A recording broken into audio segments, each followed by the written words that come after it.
আজকের ভিডিওটা খুবই স্পেশাল হবে যদি আপনারা সম্পূর্ণ ভিডিওটা দেখেন। এটা কম্বোডিয়াতে একটা Japanese restaurant.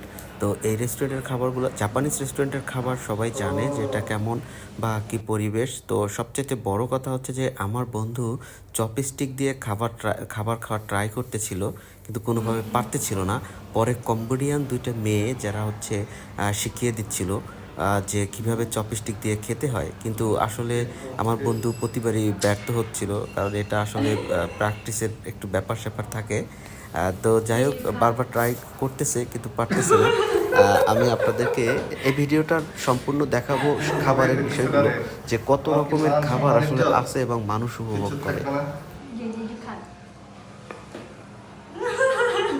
It's okay, it's okay. I think- Eat. Kenapa mau terus? Japanese খাবারের মধ্যে আমার সবচাইতে প্রিয়